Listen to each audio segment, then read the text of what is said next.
Eh bien, bonjour! Dans cette capsule vidéo de la consolidation du chapitre 2, on va voir le corrigé, des explications de chaque démarche pour réussir toutes les activités qu'il y a là-dedans, pour se pratiquer en vue d'un examen, bien sûr.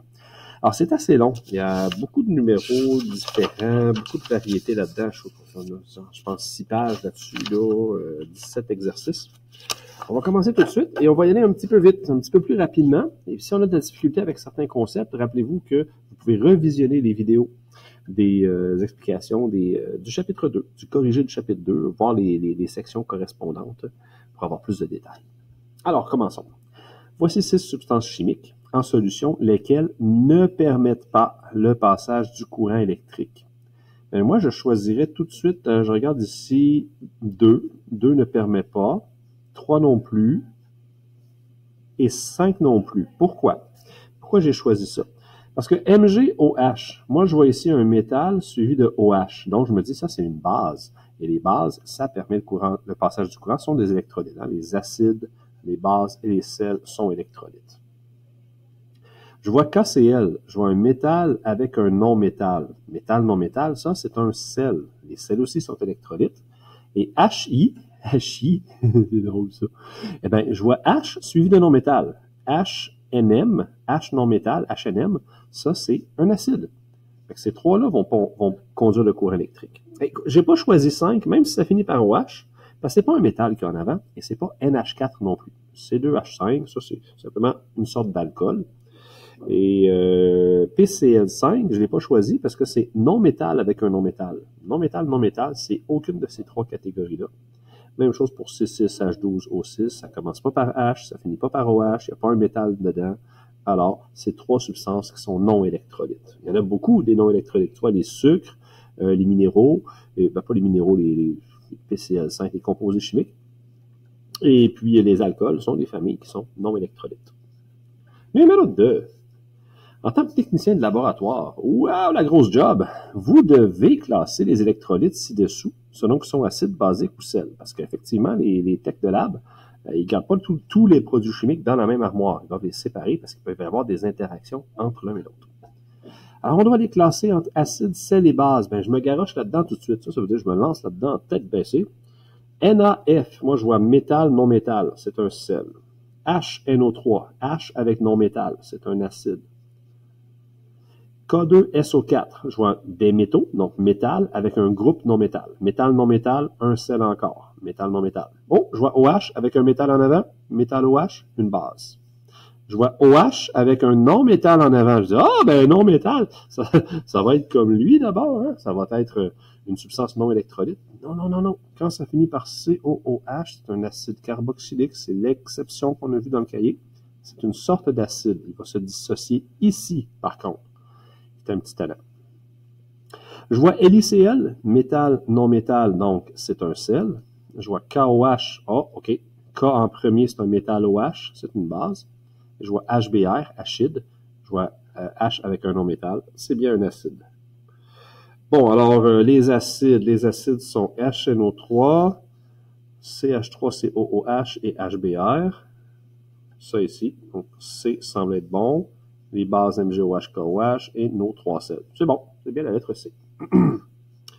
Numéro 3. Oh, conversion d'unité de grandeur. Complétez le tableau ci-dessous qui fournit les données sur les 4 solutions aqueuses. Masse, volume, donc je parle ici de quantité de soluté, ST. Volume, je parle de la quantité de solution, SLN. Concentration en grammes par litre, en pourcentage, en ppm. OK. Bon, on a du travail à faire ici. On a un calcul pour trouver les valeurs de soluté, de solution et de concentration. Et on a des conversions à faire aussi pour évaluer les différentes concentrations. Par quoi on commence? On va commencer par se prendre une feuille brouillon.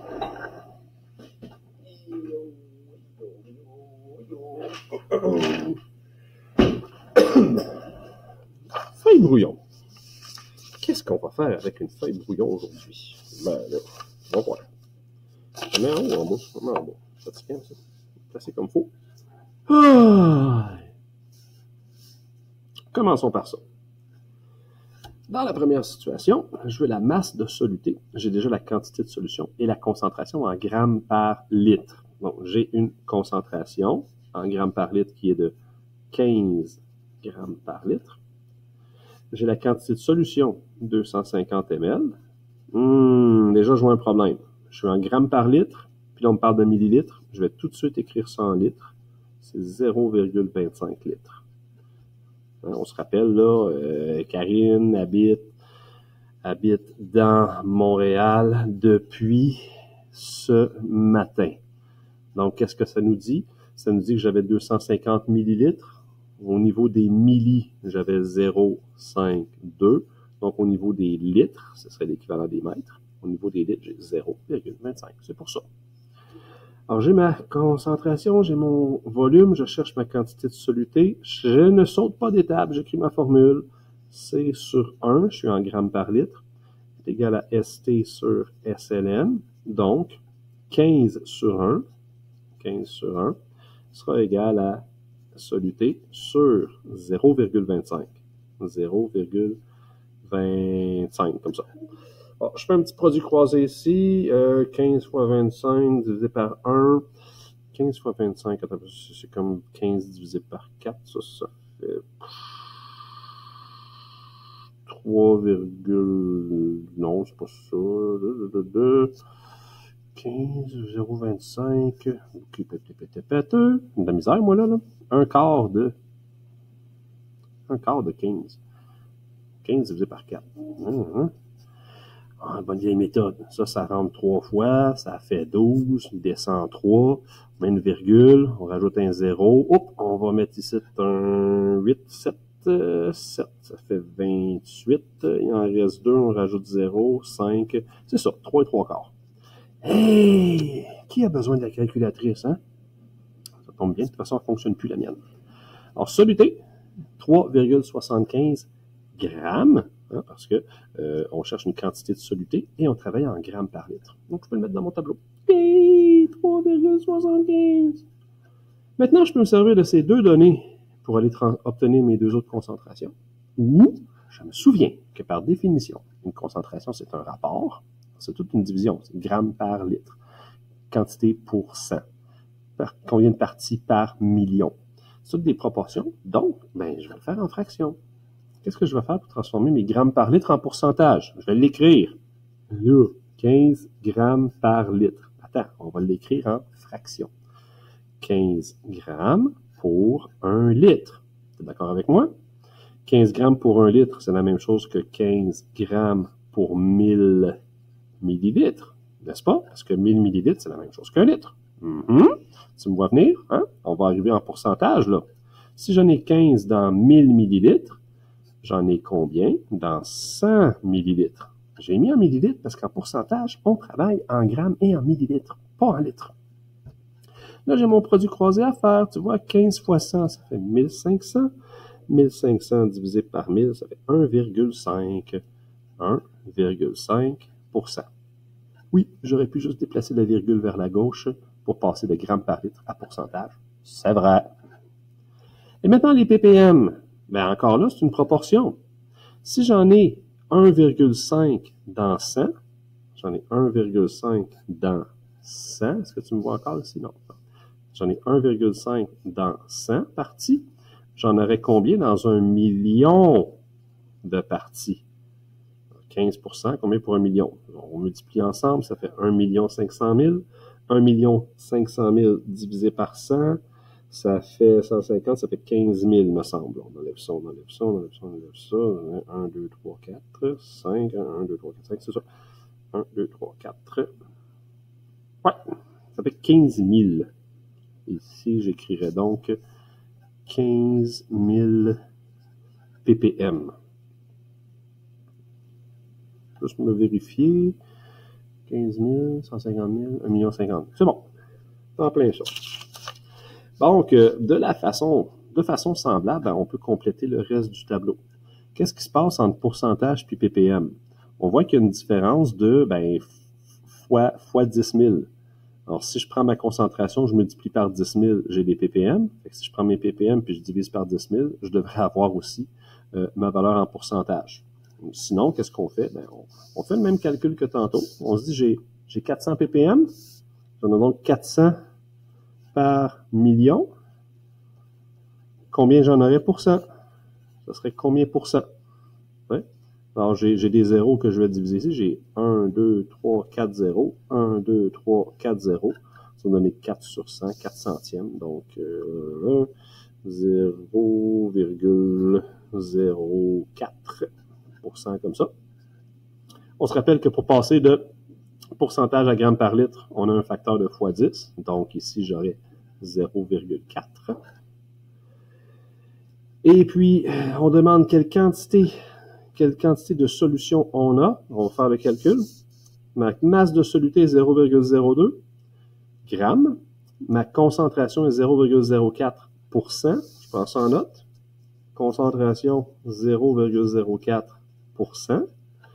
Et puis, quantité de soluté 0,02 grammes. Je cherche ma quantité de solution en millilitres. Ça va bien. Les pourcentages, des grammes, des ml, tout va bien.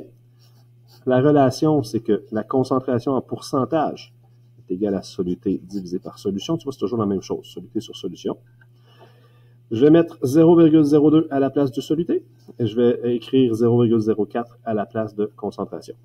0,04 sur 100 égale 0,02 sur la quantité de solution. Si j'en ai 0,4 dans 100, j'en ai 0,02 dans combien? Ça ferait 50 ici. La moitié de, on multiplie 100 fois ça divisé par 4. Ça donne 50 millilitres. Parce que j'étais en pourcentage. 50 ml va être le nombre qu'on va planter ici. De façon semblable, on va présenter le suivant. On veut calculer d'abord, mettons, la concentration. Ici, j'ai des grammes, j'ai des millilitres. Fait que je vais tout de suite faire la colonne du pourcentage. Ici, ça ne prendra pas beaucoup d'espace, tu vas voir. ST, 4,5 grammes. SLN, 750 ml. Ça va très bien pour travailler en pourcentage. Donc, C en pourcentage égale combien? C sur 100 égale soluté divisé par solution. Donc, C sur 100 est égal à 4,5 divisé par 750. 4,5 fois 100, ça fait 450. 450 divisé par 750. Ça fait... un petit peu là. 1, 2, 3, 4, 5, 3 cinquièmes? 3 cinquièmes? 3 sur 5? Je vais vérifier si ça ne te dérange pas. 3 cinquièmes, ça ferait 0,6. Vous allez calculer ça, 2 secondes. On parle de 100 fois 4,5. 100 fois 4,5. Je vais le diviser par 750. Wow! T'en plein ça. C'est égal à 0,6%. Fait que je peux le mettre ici dans ma colonne de concentration en pourcentage. 0,6. Je me souviens qu'en grammes par litre, j'ai juste à le multiplier par 10, donc ça fait 6. Puis je vois que le lien entre grammes par litre et puis ppm, c'est un lien de fois 1000. Donc 6 fois 1000, ça fait 6000. Oh, 6000 ppm. Pas si pire, hein? Pas si pire. Tout ça sans calculatrice. Bon, ok, j'ai vérifié mon calcul, j'avoue. Et le dernier, enfin, hey, c'est long faire ça, là. Volume 125, concentration 1,8. Hey, c'est bon, on va commencer à travailler en pourcentage, en millilitres puis en grammes. C'est parfait, ça. ST égale inconnu, solution 125 ml, et puis concentration C, 1,8. Oh boy, 1,8%. On travaille en pourcentage, C sur 100 égale ST sur SLN. Monsieur, vous avez 48 ans, vous écrivez encore la formule au complet? Oui! Parce que c'est comme ça qu'on m'a appris à le faire.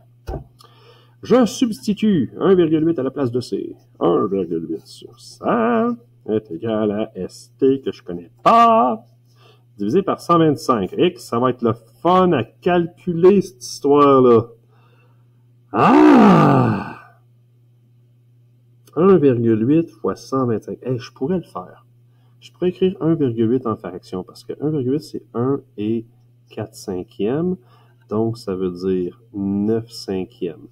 9 cinquièmes fois 125. Donc, il faut que je fasse 125 divisé par 5, ça fait 25. Oui. Donc, 25 fois 9. 9 fois 25. 8 fois 25, ça donnerait 200. Donc, 9 fois 25, ça donne 225. Donc, 225. Ça fois ça, ça fait 225. 225 divisé par 100. Wow, ça fait 2,25. 2,25 pour la masse de soluté. Juste vérifier la calculatrice. Sortir ça sur l'ordi. Si j'ai 1,8 multiplié par 125, boum, divisé par 100, exactement. Calcul mental. Ben non, j'ai pris du papier, c'est pas mental. Alors, j'ai déjà ma quantité de soluté, volume de solution. On va transformer ça en grammes par litre. Donc, 1,8 fois 10, ça fait 18. On transforme ça en ppm, on multiplie par 1000. On arrive à 18 000. Boum. Nice! Ouf, c'était long. Tu sais, ça a pris genre 2 minutes pour ça, 3 minutes pour ça. Ça a pris genre 10 minutes pour celui-là. Là. Bah! Mais le plus dur est derrière nous. Honnêtement, là, oui, c'était long, ça. C'était une grosse épreuve. Dans un examen, t'as pas ça. Dans un examen, t'as une ligne maximum. Tu sais, pas tant que ça, là. Laquelle des propositions suivantes les classe correctement dans l'ordre décroissant de leur concentration? Bon, ordre décroissant, je vais comparer celle-ci, c'est facile à comparer. Ou ben, les ppm aussi, c'est facile à comparer. Décroissant, donc le plus concentré, c'est 4. Après ça, 1. Donc j'aurai 4 le plus. Après ça, j'ai 1. Après ça, j'ai 3 et 2. 4, 1, 3, 2. 4, 1, 3, 2. C'est lui ici. Ta-tam! C'était moins long. Suivant! Ah, ben ça va bien. Une solution de trichlorure de bore, BCl3, a une concentration de 150 ppm partie par million. Quelle serait sa concentration en pourcentage? Tu te souviens, pour passer de ppm à pourcentage, on divise par 10 000. Sinon, qu'est-ce qu'on fait? Moi, ce que j'aime bien, c'est le faire par fraction. 150 ppm, c'est 150 par million de dollars. Donc, de particules. Alors, 150 par million, combien pour cent? Ça fait combien pour 100, de même. Je vais annuler mes zéros. J'ai 1, 2, 3 zéros que je vais annuler avec ceux-là. 1, 2, 3. Il me reste 15 divisé par 1000, donc 15 millièmes. 15 millièmes, ça fait 0,015, donc 0,015 %. D. 0,015 %. Pas mal moins long de même, hein? Conversion de fraction. On a tout appris ça en mathématiques, puis on l'a oublié! On savait pas que ça servirait un jour. OK! Oh, on a un autre beau travail ici. À l'aide d'un indicateur de conductibilité électrique, un DCE, c'est une petite broche comme ça avec la lumière qui allume, là. Vous testez deux solutions de même concentration, donc la même quantité d'ions. Une qui est en sulfure de dipotassium, OK, métal, non métal, métal, c'est un sel. Et l'autre de trichlorure de phosphore, PCl3, non métal, non métal. C'est une substance autre, pas un acide, pas une base, pas un sel, c'est donc pas un électrolyte. Ah! Dans quelle solution l'ampoule de l'indicateur de conductibilité électrique, c'est facile à dire avec des dents dans la bouche, ça. Dans quelle solution l'ampoule de l'indicateur de conductibilité électrique s'allumera-t-elle?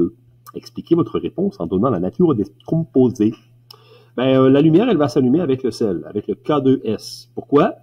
Parce que c'est un sel, et un sel est un électrolyte qui dissocie en ion et qui va donc permettre le passage du courant électrique. Est-ce que tu as noté? Parce que je ne veux pas l'écrire là. OK, je vais l'écrire.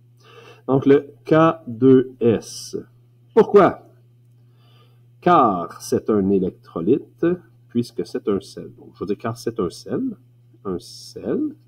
entre parenthèses, métal, non métal, et donc un électrolyte.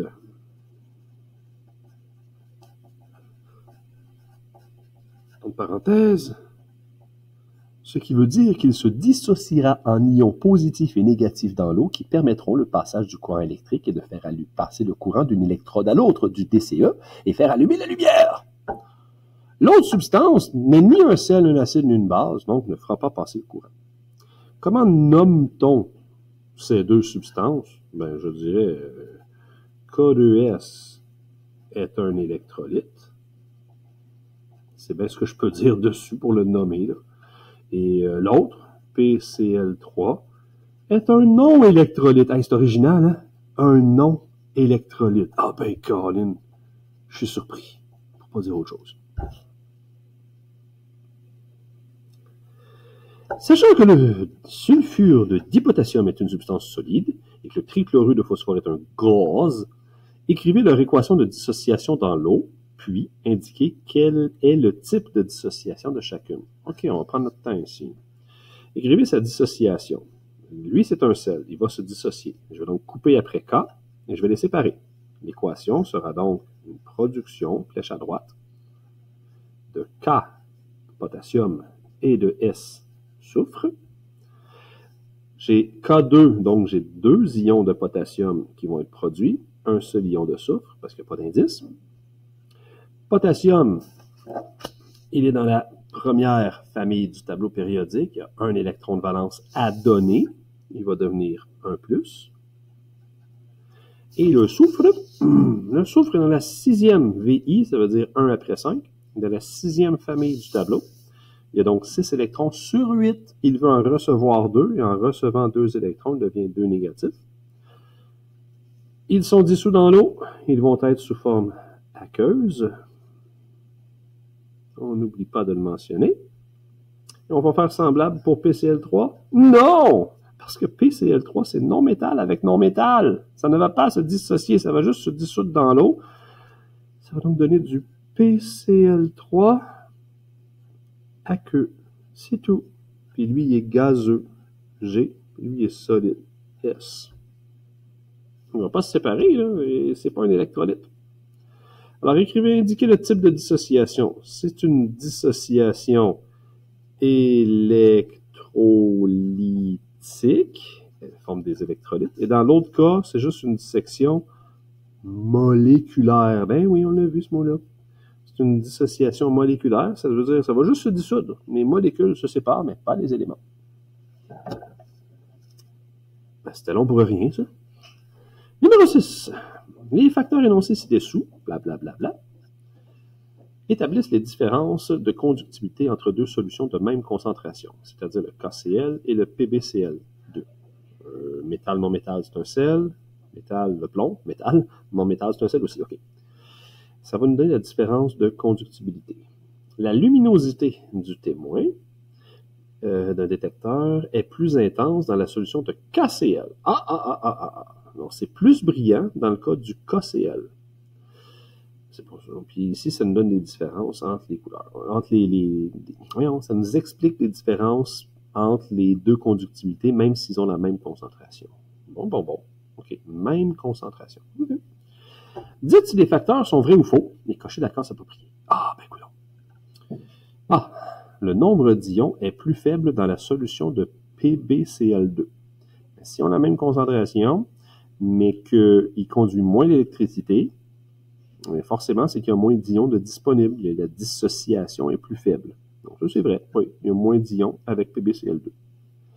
B. Les ions libérés par KCl ont une charge supérieure aux ions libérés par PbCl. Non. Ça, c'est pas un facteur, ça. La charge électrique, les courants, non. C. Il y a plus de molécules neutres dans la solution de PbCl2 que dans celle de KCl. Plus de molécules neutres. Oui, écoute, ça c'est une molécule neutre. Il y en a moins qui se sont dissociés, donc c'est vrai. Oui. Les ions libérés par KCl sont mobiles, alors que ceux de PbCl2 ne le sont pas. Non, des ions. Des ions, c'est des ions, puis dans l'eau, c'est mobile. Donc ça, c'est faux. Ça, c'est louche comme question. Attends-toi pas à avoir ça souvent. La suivante, par contre, oui. Numéro 7, ça, c'est une question classique. On aime ça. Remplis le tableau suivant en disant si c'est un électrolyte ou non électrolyte. On commence par ça. BE, ça c'est un métal, avec OH. Ah, c'est BE avec OH. Donc, métal OH, c'est une base. Donc, oui, c'est un électrolyte. Ça ne rentrera jamais dans la place. Je vais dire électrolyte. Hein? Et FeCl3, métal, non-métal, c'est un sel. Donc, oui, c'est un électrolyte. Les sels sont électrolytes. H2S, H avec non-métal. H non-métal, c'est un acide. Donc, c'est un électrolyte lui aussi. Et lui, attention, il finit par COOH, donc un acide. Et les acides sont électrolytes. Donc, ce sont tous des électrolytes. Youpidou! Nature du composé. Bon, nature du composé, c'est acide, base, sel. C'est ça qu'on veut dire. Le premier finit par OH, métal avant, c'est une base. Le deuxième, métal, non-métal, on reconnaît un sel. Ensuite, HS, H avec non-métal, c'est achide. Achide. Et H, ici, est à la fin, par contre. C'est pas H avec un non-métal, il est comme inversé. C'est non-métal H. C'est l'exception avec les COOH. C'est aussi un acide. C'est du vinaigre. Équation de dissociation. Et bébite. Ben là, on va écrire l'équation. On devrait avoir le BeOH2 solide. Je prends un raccourci, puis je vais écrire seulement les produits, parce que le réactif est déjà écrit. Alors, j'écris les produits. Je vais obtenir du BE et du OH. Ouais, ça va se séparer tout de suite après le BE, et les groupes de OH restent ensemble, parce que les bases dissocient en faisant OH-, à savoir par cœur. Et le beryllium, lui, est dans la famille numéro 2. Alors, il va perdre 2 électrons, il va devenir 2+. 2+ comme ça. N'oublions pas que les groupes OH, il y en a 2. Donc, on va mettre un 2 en avant. J'ai 2 fois le groupe OH. Et on va les placer sous forme aqueuse. Et ben voilà, Jamie, c'est compliqué, mais non. Et le suivant, let's go, c'est pas si pire. Ah, lui, il est facile. FeCl3, on coupe après le fer. On va obtenir du fer. Est-ce que le fer va être 2+, 3+, sac à puce? Eh, boy, on va regarder ça lentement, check bien ça. Et on aura le chlore. Je sais tout de suite que je vais avoir 3 ions de chlore. Et je le mets d'avance comme ça. J'aime ça le mettre d'avance. Et chaque ion de chlore va devenir -1. Sous forme aqueuse, bien sûr. Les deux aqueuses. Il me reste à trouver quelle est la charge de notre ami le fer. Puisque les chlores sont chacun -1, ils ont donc gagné chacun un électron. Et ils sont 3 à avoir gagné un électron. Ça veut dire, si le chlore a gagné 3 électrons, les chlores ont gagné 3 électrons, ça veut dire que le fer, lui, il a dû en perdre 3 pour les donner. Donc, s'il a perdu 3, il devient 3+. Quelle déduction intéressante. Ensuite, H2S. On va essayer ça. Ouais. H2S. Donc, je disais... On sépare. Après H, on va donc avoir de l'hydrogène et du soufre. Mettez de l'espace entre les deux. Ça va vous aider à clarifier ça. Combien j'ai d'hydrogène? J'ai H2. Donc, j'ai 2 hydrogènes et un seul soufre. Quelles seront leurs charges? L'hydrogène, c'est un acide, il va devenir H+. Tous les acides font H+. C'est simple de même, tu ne mets même pas besoin de compter les électrons de valence, il devient H+. Sous forme aqueuse. Et le soufre, c'est un gagnant d'électrons, il va gagner les 2 électrons. Si les 2 hydrogènes ont chacun perdu un électron, ça veut dire que le soufre, il les a ramassés. Il a gagné 2 électrons, il devient 2-. Aqueux. Le dernier... Oh là là là là. On coupe ici. Squish. Alors, qu'est-ce qu'on va obtenir? On a coupé, on va obtenir un H plus aqueux. On commence à prendre le rythme. H plus. Pourquoi plus? C'est un acide. Un acide, ça fait des H plus, mon ami. Qu'est-ce que tu veux que je te dise? Hey. Et le restant, tout le restant va s'appeler C2H5COO. Quel signe on lui met? J'ai un hydrogène qui a perdu un électron. Donc, le restant a gagné un électron. Gagner un, ça veut dire un moins. Sous forme aqueuse. Piou! Aïe, ils ont-tu des longues questions dans cette section-là? J'espère que c'est plus court pour le reste. Ben là, ici, on a plusieurs petits calculs à faire. Hey, tu me laisses-tu trouver une calculatrice? Ça va aller mieux pour faire la suite. Bon, OK, j'ai trouvé du matériel qui peut faire la job. Allons-y. Qu'est-ce qu'on fait au premier problème? Bon, c'est un problème, 3 sous-questions. Ah, je vois. Calcul de la concentration en grammes par litre, en pourcentage, puis en ppm. C'est pas si pire, ça. Sérieusement, là, ça se fait bien. Je vais le faire sans faire les conversions directes, c'est-à-dire comme si on refaisait le problème à chaque fois, genre situation d'un test. Premier énoncé, on dissout du dichlorure de calcium dans 200 ml de solution. Donc, le dichlorure de calcium est dans la solution. Ça, c'est mon soluté. Et ça, c'est ma quantité de solution. Je cherche sa concentration en grammes par litre. J'écris mes données. La quantité de soluté est 2,22 grammes. Comme le 2,22. Le 2,22. Tu sais pas c'est quoi ça, hein? T'en parleras à tes parents. C'était quoi ça, pas ou mal, le 2,22? Ça a l'air qu'à l'époque, les jeunes, ça allait là. Il y a très longtemps. Quantité de solution, 200 ml. Que je vais continuer en millilitres. On va confirmer. Je veux une concentration en grammes par litre. Ah, donc je veux des litres. On va le transformer tout de suite.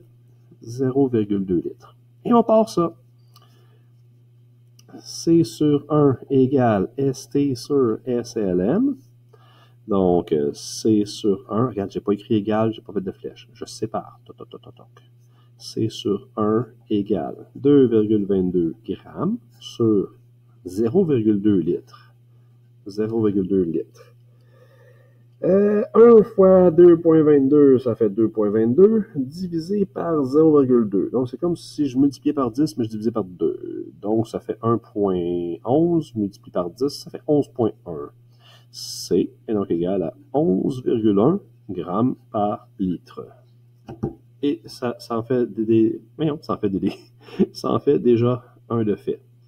Le suivant, quelle sera sa concentration en pourcentage? Je vais reprendre mes données initiales, OK? Je pourrais simplement prendre ça et diviser par 10. C'est pas une super démarche, là. Je pourrais, là. Bon, tu peux faire les deux. Je vais faire les deux, je vais te montrer, OK? Tu choisiras la méthode que tu préfères. Faisons comme si on n'avait jamais fait la première partie. Je vais prendre ces données-là. ST égale 2,22. Pourquoi il l'écrit encore? SLN égale 200 millilitres. C en pourcentage égale, je cherche. Pourquoi je l'écris encore? Parce que vu que je suis en pourcent, je vais garder ça en millilitres. C sur 100 égale ST sur SLN, parce que je suis programmé à faire ça. C sur 100 est égal à 2,22 grammes sur 100 millilitres. Pas 200, sur 200. Mais complètement barge. 200 millilitres. 100 fois ça fait 222. 222 divisé par 200, ça fait blabla 1,11. 1,11. Donc C égale 1,11 grammes, pas grammes, pourcent. Pourcent. On met quelque chose après. Pourcent, j'ai des grammes en haut, des millilitres en bas, j'ai donc une masse et un volume, MV. Maintenant, bon, si je fais ce problème-là et que je connais déjà la concentration en grammes par litre, comment je fais? Je l'écris en fraction. 11,1 grammes sur 1000 millilitres. Hein, parce que 1 litre, grammes par litre, c'est comme grammes par 1000 ml. Ça va être égal à combien si j'en avais juste 100? Ce serait 10 fois moins. Donc 10 fois moins, c'est égal à 1,1% MV. Même chose. Qu'est-ce que ce serait en ppm? Faisons-le au complet, cette fois-ci en ppm. Il y a beaucoup plus d'espace, juste parce qu'il y a plus de zéro. ST égale 2,22 grammes. SLN égale 200 millilitres. Concentration en ppm. OK, quand je travaille en ppm, je veux des grammes et ou des millilitres. C'est ça que j'ai. J'ai pas de conversion d'unité à faire cette fois-ci. Formule. C'est sur 1 million.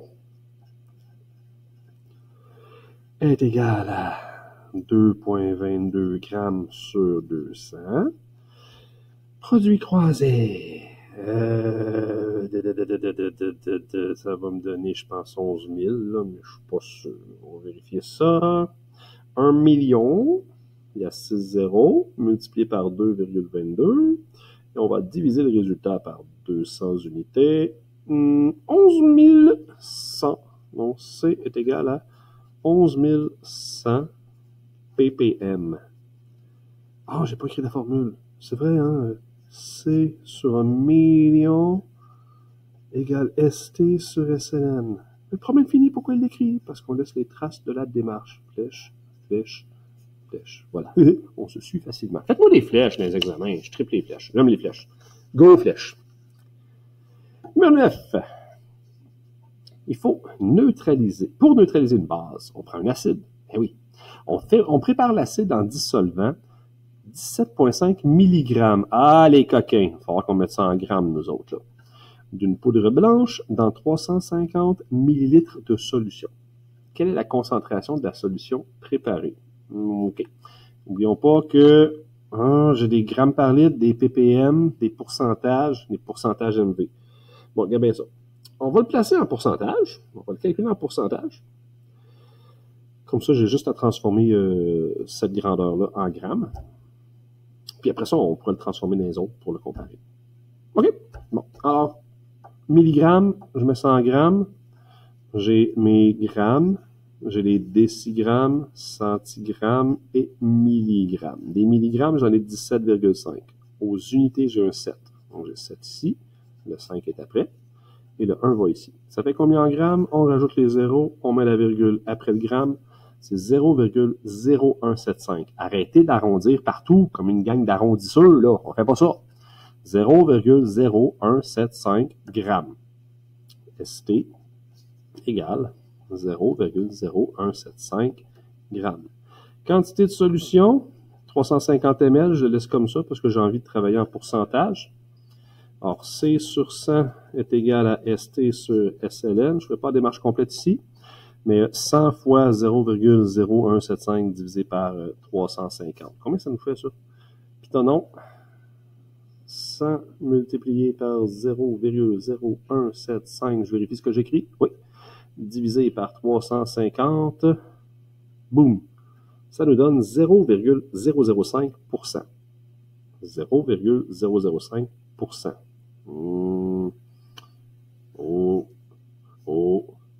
Hein? J'avais des grammes dans des millilitres, j'avais donc une masse dans un volume. Masse par volume. On a bien failli m'avoir ici. Tout ça pour une question d'unité de mesure. Franchement, c'est malhonnête. Non, ça s'appelle être minutieux. Le 10e, à une solution A de pH 4, c'est un acide plutôt fort, on ajoute un certain volume de solution aqueuse B. Oui. Vous constatez que l'acidité de la solution A a diminué de 100 fois. Quel est le pH final? Elle a diminué de 100 fois, 2 zéros. Donc, ça a changé de 2 unités de pH. Elle a diminué. Elle est moins acide, donc elle a augmenté. Elle est 100 fois moins acide. Elle est donc rendue un pH de 6. 6. Et voilà ici. Alors, vous voyez l'échelle de pH. On bouge le facteur multiplicatif de 10. Bon, c'était moins long, là. Enfin. Oh no! Une autre question longue. On va voir. La concentration d'un soluté est 125 ppm. C égale 125 ppm. Je travaille en partie par million. Calculer en grammes la quantité de ce soluté contenu dans 3,75 litres de solution. Donc, je cherche la quantité de soluté en grammes. J'ai déjà la quantité de solution en litres. Ça, c'est pas bien. Parce que des ppm, c'est des grammes et des millilitres. Donc, on va transformer ça en millilitres. Ça fait 3750 ml. Aqueuse. Et vu que c'est une solution dans l'eau, on peut considérer que ça va peser 3750 grammes. Millilitres, grammes, ça ressemble. Pour de l'eau. On considère que la masse volumique de cette solution est égale à la masse volumique de l'eau pure. Donc, c'est 1 gramme par millilitre. Qui fait ça, 1 kilogramme par litre? Une gang de... c'est des pseudo-sapiens, ça. 1 gramme par ml. J'ai 3750 ml, j'ai donc 3750 grammes. Arrêtez de nous niaiser avec vos litres. Calculer la quantité de soluté. Donc, C sur 1 million, 6 zéros, est égal à ST sur SLN. Je vais remplacer ça en dessous. C'est-à-dire 125 sur 1 million est égal à ST que je cherche sur 3750. Produits croisés. Alors, produits croisons ensemble. 1 million multiplié par... Non, rien du tout, on recommence. 125 multiplié par 3750. Je suis habitué à faire le contraire. 125, 3750. Ça donne, wow, un impressionnant... tabarouette. Hein?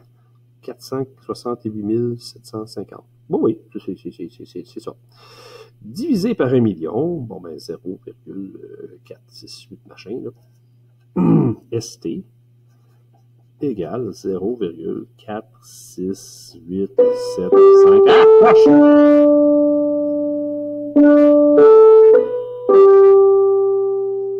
surprise! Grammes. Alors, on arrondit quelque part, hein? Ben, on pourrait dire 0,47, mettons.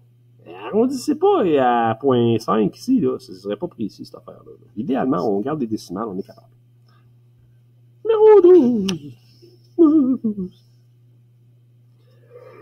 Pour décolorer les cheveux de ses clientes, une coiffeuse prépare une solution aqueuse dans l'eau de 3 litres avec du peroxyde d'hydrogène qui est dedans. Donc, on a le soluté dans la solution. Encore masse volumique de 1 g par millilitre. Donc, 3 litres, c'est 3000 millilitres, ça veut dire 3000 grammes. Bon. Quelle est l'unité la plus appropriée pour expliquer la concentration de cette solution? Pourcentage, pourcentage VV, pourcentage MN. Expliquez votre réponse. Ah! J'ai une masse de soluté dans un volume de solution. Donc, il s'agirait du pourcentage MV. Pourcentage MV. Expliquez votre réponse parce qu'il s'agit d'une substance solide dans une solution liquide, dans une solution aqueuse, une solution liquide. On évalue la masse par volume. C'est pour ça. Audio. Pour ceux qui font juste regarder sans le son, ils disent « Ah, il n'a pas expliqué. » Clique sur l'audio pour savoir ce que j'ai dit. B. Déterminer la concentration de la solution selon l'unité choisie à la question A. Alors, j'ai choisi les pourcentages MV. Allons-y! Pourcentage MV. Quantité de soluté, 150 grammes. Quantité de solution, 3 litres. Hop, ça veut dire 3000 millilitres. C'est ça que je vais utiliser. Concentration en pourcentage, C sur 100 est égal à ST sur SLN. On descend. C sur 100 est égal à 150 sur 3000. Et ça fait blablabla 15 000 divisé par 3000. Donc 15 divisé par 3, ça fait 5. C égale 5% MV, les grammes sur des millilitres. Eh oui, c'est du peroxyde à 5%. Si tu le prends trop concentré, tu n'as plus de cheveux, puis pas assez concentré, ça ne déteint pas, ça fait juste picoter. Monsieur, êtes-vous coiffeuse? Non. C. Quelle est cette concentration en ppm? Bon, ben là, on ne jouera pas au fou, là. J'ai calculé que la concentration était 5% masse par volume, n'est-ce pas? Alors, je vais l'écrire. La concentration est égale à 5%. Ça veut dire 5 sur 100. Et moi, je veux savoir c'est égal à combien pour 1 million?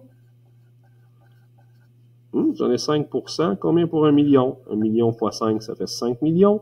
5 millions divisé par 100, ça veut dire que la concentration, c'est 5 millions divisé par 100. Ça veut dire 500 000, 50 000. 50 000 ppm. Tu comprends pourquoi on n'utilise pas le ppm? C'est un trop gros nombre. Ah, j'ai une solution à 50 000 ppm. On va dire j'ai une solution à 5%. Boum! 13. Vous disposez d'une solution aqueuse de pH 9,5. Vous devez la neutraliser. Laquelle des solutions ci-dessous utiliserez-vous? Si je veux neutraliser ceci, qui est une base, j'ai besoin de son ennemi, un acide. Il me faut une solution acide. Bien, une solution aqueuse de pH 7, c'est neutre. Ça ne va pas le neutraliser, ça va juste le diluer, mais ça ne va pas le neutraliser. Donc, je choisis pas ça. une solution aqueuse de sulfure d'hydrogène, H2S. H avec un non-métal. C'est un acide! Alors, je devrais utiliser celle-ci. Je devrais utiliser B. Parce que C, de toute façon, c'est un sel. Ça ne neutralise rien, un sel, à part tes vaisseaux artériels. Là. Et D, une solution aqueuse d'hydroxyde de potassium, c'est une base. Fait qu'une base avec une base, je vais juste empirer la situation. Puis de l'eau pure, ben, c'est un pH de 7, c'est la même chose que ça. Ça ne marche pas. Fait qu'on devrait utiliser B. Parce que ça prend le contraire pour neutraliser une base. Ça prend donc un acide. Écrivez dans la case la valeur du pH qui correspond à chaque solution aqueuse. Ah, c'est pas si pire, ça. Sérieux, là. T'as pas besoin de savoir par cœur. Monsieur, c'est pas par cœur. Non. Regarde bien ça. CaOH, c'est une base, parce que c'est métal OH. Une base. Lequel qui est basique là-dedans? Et lui, il y a une pH basique. Donc ça, c'est lui. Écrivez la valeur, là. 3. Écrivez la valeur de pH qui correspond à chaque solution. J'ai pas de place pour écrire 10,5 là-dedans. Un autre gang de bachibouzouk qui a fait ça. Là. Donc 3. On va écrire le nombre à la place. MgCl2. MgCl2, lui, ça va être lequel? MgCl, c'est un sel. Un sel, c'est neutre. Donc un pH de 7, c'est la solution 1. On va mettre ça de même. Hey, franchement. H2S, H avec un non-métal, c'est acide. Acide, oh oui, pH de 2.1, ça c'est un acide. Donc je vais mettre ça comme ça. Franchement, ça rentre pas le 10,5, 4,5. Prennent pourquoi là, des mouches? Hey, on achève! C'est vrai! Ouh, on a presque fini. Question 15. Le nitrate de potassium, KNO3, est un sel neutre. C'est un sel, donc c'est neutre. Ouais, mais il y a 20 ans, on enseignait qu'il y avait des sels non neutres. Ouais, on va pas te gosser avec ça cette année. Donc, un sel neutre. On dilue 10 fois une solution de ce sel ayant une concentration de 5 grammes par litre. On le dilue de 10 fois. Donc, il va être à 0,5 grammes par litre. Il est 10 fois moins concentré.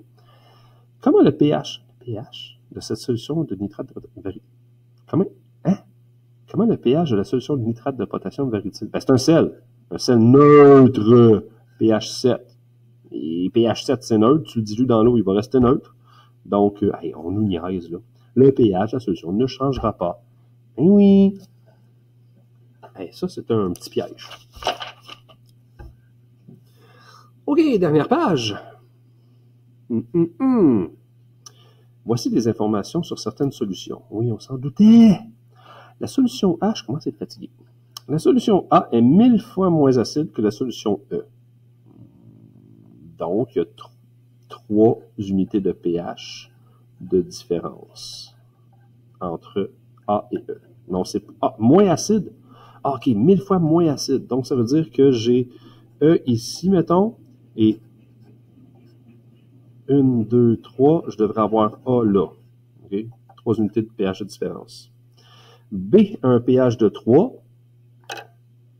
Et puis, au-dessus, non, un pH, 3 unités au-dessus de D. Je mélange, excuse-moi. B a un pH de 3 unités au-dessous du pH de D. Donc, on a B, 3 unités plus petites que D. 1, 2, 3. 3 valeurs, c'est ça. Maintenant, ça, c'est 4, ça, c'est 1. C'est bon. C est 100 fois plus acide que E. C est plus acide que E. Donc, si le E est là, 10 fois, ça serait ici. 100 fois, ça serait là. C est là. 100 fois plus acide que E. OK? D est 10 fois moins basique que C. D est 10 fois moins basique. Donc, il est plus acide. 10 fois, ça veut dire qu'il y a un saut de 1. Ça veut dire que D est ici. OK? OK, puis B était là. Donc, 1, 2, après ça, B. 1, 2, et après ça, B. D'accord? La solution E est neutre. Ah, donc E, c'est un pH de 7. Youpi! Donc, 7, 6, 5, 4, 3, 2, 1. Et là, ce serait 8, 9 et 10. Monsieur, comment vous faites savoir ça vite, vite de même? Faites des sudoku. OK? Des petits casse-têtes japonais avec des nombres. Et la solution F est 1000 fois plus basique que la solution A. 1000 fois plus basique. Donc, si A est là, 10 fois plus basique, 100 fois plus basique, 1000 fois plus basique, ça veut dire que F est ici. F est là. Donc, 10, 11, 12, 13. Déterminez la valeur du pH de chacune de ces solutions. Laissez des traces de votre démarche.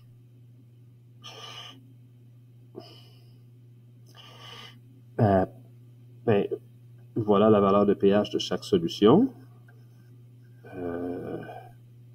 Voici des traces de ma démarche. Qu'est-ce qu'il y a à dire? Quand tu dis 1000 fois, ça veut dire 3 unités de pH. Donc, tu te déplaces de 3 positions. L'affaire est bingo. Ketchup ou sauce à poutine. Mon doux. Une démarche acceptée, franchement. 17. Qu'est-ce que tu veux? Ça? Je te jure, je vais le corriger, ça va être écrit genre démarche variée. 17. Maglou. Prépare une solution aqueuse en faisant dissoudre 3,125 g de dichlorure de magnésium, métal, non métal, donc un sel, oui, dans 250 ml d'eau. Solution. Entourez là où les bonnes réponses. Le dichlorure de magnésium conduit le courant. Oui, c'est un sel. J'ai dit c'est un sel parce que c'est métal, non métal. Donc oui, conduit le courant. Est un électrolyte. Oui, parce que les électrolytes peuvent conduire le courant quand ils sont dans l'eau comme ça, là, tu sais. MgCl, la solution de MgCl. C'est sûr que le MgCl tout seul, non, mais la solution, elle l'a fait. Fait que oui, il va conduire. C'est un électrolyte. Est un acide? Non. Est un sel? Oui. Ne conduit pas. Ben là, je viens de dire conduit. Est un électrolyte? Un non-électrolyte, non. Une base, non. Là, on va s'ostiner, là. Ouais, mais si c'est le MgCl2, il ne conduit pas ou il conduit? Il conduit le courant quand il est en solution. Fait que quand il est en solution, il conduit, et quand il n'est pas en solution, il ne conduit pas. Parce que les électrolytes sont seulement électrolytes quand ils sont dans l'eau. Je suis assez niaiseux, ça. B. Écrivez l'équation de dissociation du dichlorure de magnésium. Ah, là on parle. Cours de science. Alors, je vais écrire la dissociation de cet électrolyte qui est un sel. Je commence par écrire la molécule parce que là, je n'ai même pas d'amorce, là. J'ai rien. MgCl2 solide.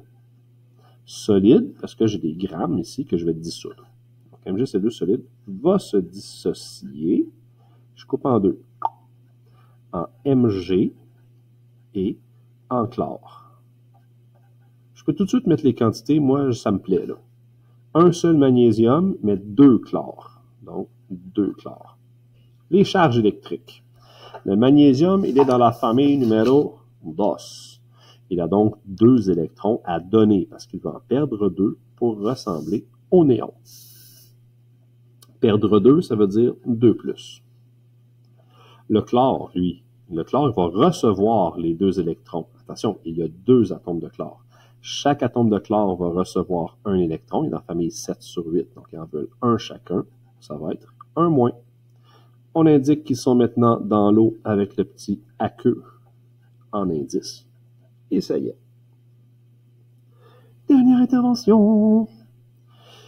Quelle est la concentration en pourcentage de la solution de dichlorure de magnésium préparée? Quelle est la concentration en pourcentage de ce truc-là? OK. ST, 3,125 g. SLN, 250 ml. Oui, je reste en ml parce que c'est des pourcentages. C en pourcentage égale combien? Donc, C sur 100 égale ST sur SLN. Donc, C sur 100 égale 3,125 sur 250. Bon, on va faire ça. 100 multiplié par 3,125. Et on va ensuite diviser par 250.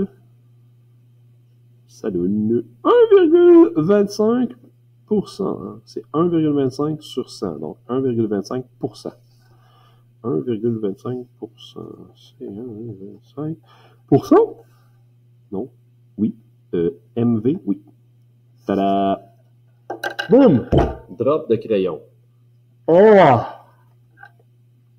Ben, c'est pas si pire. Tu sais, en 1 heure, tu fais ta consolidation. Je pense que c'est normal de se préparer au moins 1 heure à un examen. Si ça vous a pris 2 heures à faire ce travail-là, c'est tout à fait correct aussi.